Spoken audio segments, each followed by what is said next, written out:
அவங்க டெலிவரி பண்ணட்டும். நம்ம Zomato மேல ஃபோக்கஸ் பண்ணுவோம். ஸோ Zomato பார்த்தீங்கன்னா, இப்ப வந்து இட்டர்னல் அப்படிங்கிற பேர்ல தான் லிஸ்ட் ஆயிருக்கு. அதாவது ஸ்டாக் மார்க்கெட்ல. ஸ்டாக் மார்க்கெட்ல இட்டர்னல் அப்படிங்கிற பேரு ஏன் அப்படி வந்துச்சு அப்படின்னு பார்த்தீங்கன்னா, இப்ப வந்து Zomato மட்டும் ஒரு பிசினஸ் கிடையாது. Zomatoல வந்து இப்ப நெறைய பிசினஸ் ஓடுது. ஸோ அதனால இட்டர்னல் அப்படிங்கிற ஒரு பேர மாத்திட்டு, இதுக்கு அண்டர்ல Zomatoவையும் அப்புறம் மத்த பிசினஸையும் ஆட் பண்ணியிருக்காங்க. ஸோ இட்டர்னல் அப்படிங்கிற இதான் லோகோ. இட்டர்னலுக்கு கீழ என்னென்ன பிசினஸ்லாம் வருது அப்படின்னு பார்த்தீங்கன்னா, Blinkit. 10 மினிட் டெலிவரி ஆப் அப்படின்னு கேள்விப்பட்டிருப்பீங்க. ஸோ அடுத்து பார்த்தீங்கன்னா டிஸ்ட்ரிக்ட். டிஸ்ட்ரிக்ட் என்ன அப்படின்னு பார்த்தீங்கன்னா, மூவி டிக்கெட் புக் பண்றது, ஈவென்ட்ட புக் பண்றது, அப்புறம் ரெஸ்டாரண்ட்ல வந்து வந்து நம்ம டேபிள்லாம் புக் பண்றதுக்கு யூஸ் ஆகும். ஸோ டிஸ்ட்ரிக்ட் இது ஒரு பிசினஸு. ஸோ அடுத்து எப்பயும் போல நம்ம Zomato main food delivery business. So இவங்க தான் சிஇஓ. அதாவது ஃபவுண்டரு. Zomatoவோட ஃபவுண்டர் இவர் தான். இவர் பேரு திபேந்தர் கோயல். ஸோ இப்ப இவரு என்ன பிளான் பண்றாரு அப்படின்னு பார்த்தீங்கன்னா, ஏவியேஷன் செக்டர்ல உள்ள போலாம் அப்படின்னு பிளான் போடுறாரு. ஸோ ஏவியேஷன் செக்டர்ல என்ன பிளான் போடுறாரு அப்படின்னு பார்த்தீங்கன்னா, ஃபர்ஸ்ட்டு வந்து ஸ்டார்ட் அப் லான்ச் பண்ணியிருக்காங்க.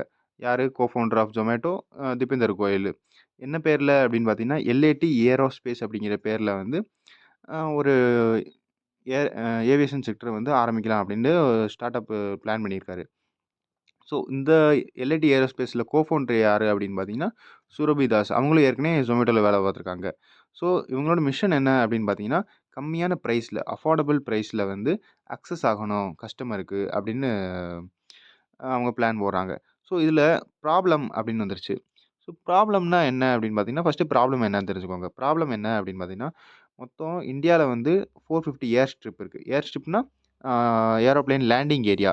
ஸோ இந்த ஏரோப்ளேன் லேண்டிங் ஏரியா வந்து 450 இருக்கு. 450ல 150 தான் வொர்க்கிங் கண்டிஷன்ல இருக்கு.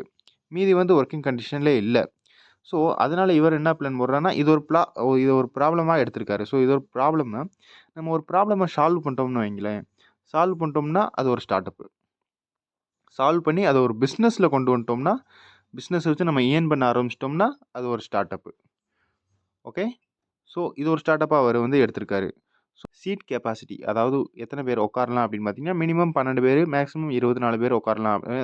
சின்ன சின்ன ஏர்கிராஃப்ட் தான் யோசிக்கிறாரு. பெரிய ஏர்கிராஃப்ட் இல்ல. நீங்க பெரிய எவ்வளோ பெரிய ஏர்கிராஃப்ட்ன்னு நெனச்சிடாதீங்க.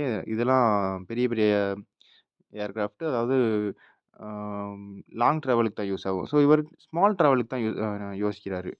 ஸ்மால் டிராவல்ல என்னென்ன அப்படி வருது பார்த்தீங்கன்னா, டயர் 2, டயர் 3 சிட்டீஸ்க்குள்ளலாம் இவர் யோசிக்கிறாரு. ஸோ மேக்ஸிமம் நீங்க பார்த்தீங்கன்னா, சென்னை, மதுரை, அப்புறம் டெல்லி, மும்பை, அப்புறம் இன்னும் கொஞ்சம் உள்ள இருக்கிற பெரிய சிட்டிய மட்டும் தான் இப்ப வந்து அ ஏவியேஷன் செக்டர் வந்து ஃபோக்கஸ் பண்றாங்க.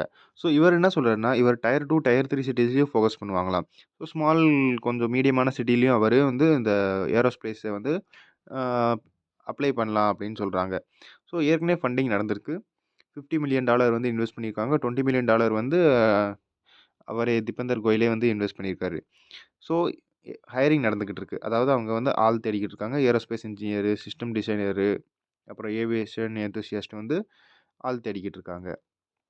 ஸோ அடுத்து மெயின் ப்ராப்ளம் என்ன அப்படின்னு பார்த்தீங்கன்னா, க்ரூட் ஆயில் தான். ஸோ க்ரூட் ஆயில் லைட்டா ஏறுனாலும் பிசினஸ் வந்து டவுன் ஆயிரும். ஏன்? அவங்களுக்கு ப்ராஃபிட் கிடைக்காது.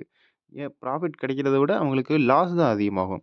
அவங்க டிக்கெட் வந்து ஒரு பிரைஸ்க்கு வித்துக்கிட்டு இருப்பாங்க.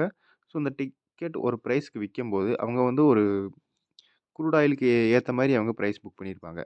ஸோ திடீர்னு க்ரூட் ஆயில் மேல ஏறிரும். ஏன்னா, திடீர்னு ஏறுறது தான் க்ரூட் ஆயிலு. ஏதாவது ஒரு சின்ன பிரச்சனை வந்தாலும் க்ரூட் ஆயில் மேல ஏறிரும். ஸோ அந்த பிரச்சனையால டிக்கெட் பிரைஸையும் அவங்க டக்குன்னு ஏத்த முடியாது. ஸோ அந்த டிக்கெட் பிரைஸையும் டக்குன்னு ஏத்த முடியாதனால அவங்களுக்கு லாஸ் அதிகமாகும். ஸோ இது வந்து அவங்க பெரிய சேலஞ்சா ஏத்துக்கணும்.